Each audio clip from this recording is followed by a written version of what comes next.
अच्छा को प्यारे तो कौन सी उम्र में मोबाइल फ़ोन रख सकते हैं? हैं? कौन सी उम्र में मोबाइल फ़ोन रख सकते हैं? ऊपर रखो। कौन सी उम्र में मोबाइल फ़ोन रख सकते हैं?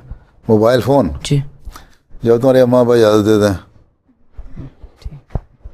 हैं? तुम्हारे अम्मा अब्बा जब इजाज़त देते हैं वो फैसला करेंगे तो उन्हें मोबाइल फ़ोन क्या करना है। बाज़ दफ़ा स्कूलों के बच्चे दूर जाते हैं तो 7वीं 8वीं क्लास में 12-13 साल की उम्र में बच्चों को फ़ोन दे देते हैं माँ बाप।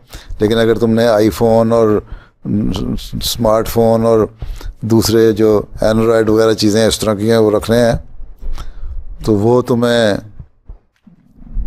अगर सिर्फ ऐप्स देखने के लिए रखने हैं ना तो तुम गलत कामों में पड़ सकते हो। इसलिए अम्मा अब्बा तुम्हें रोकते हैं। अगर तुम्हें सिर्फ कांटेक्ट करना है तो फिर सादा फ़ोन जो होता है वो भी रख सकते हो, मोबाइल फ़ोन कि अम्मा अब्बा से मिलना है ना। तुम कोई बिजनेसमैन तो तुम हो नहीं, तुम स्टूडेंट हो ना, तो ना तुमने अपने बिज़नेस के लिए फ़ोन हर वक्त इस्तेमाल करना है।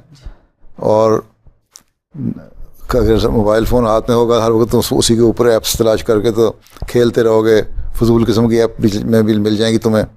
फिर पढ़ाई की तरफ तवज्जो कम हो जाएगी और इस तरफ ज़्यादा हो जाएगी। बल्कि वो कहते हैं कि जब से ये फ़ोन आए हैं ना, ये जिनमें ऐप्स होती हैं, उस वक्त से एक्सीडेंट भी बढ़ गए हैं।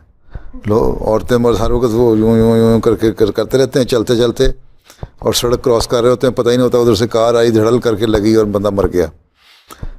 तो ऐप मोबाइल फ़ोनों की वजह से एक्सीडेंट भी ज़्यादा हो गए हैं, लोग मरने ज़्यादा लग गए हैं। इसलिए तुम्हारी अभी उम्र तो कोई नहीं। अगर तुम्हें पढ़ाई के लिए ज़रूरत है तो घर में कंप्यूटर अम्मा अब्बा की निगरानी में रख लो।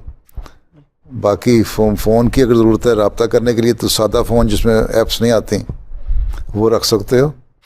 बाकी तुम्हारे अम्मा अब्बा अगर तुम्हें एतबार है, तुम्हें इजाज़त देते हैं तो रख लो। लेकिन एहतियात ये करो कि फ़जूल किस्म की ऐप तलाश करके या दूसरे प्रोग्राम इंटरनेट से निकाल के हैं वो ना देखो, बल्कि अच्छी अच्छी बातें देखो। आजकल मसलन MTA जो है या अल इस्लाम का है, ये फ़ोनों पे आती हैं बातें। अगर दीन सीखना है तो इसके लिए तुम रखना साथ चाहते हो तो रखो, कोई हर्ज नहीं। ठीक।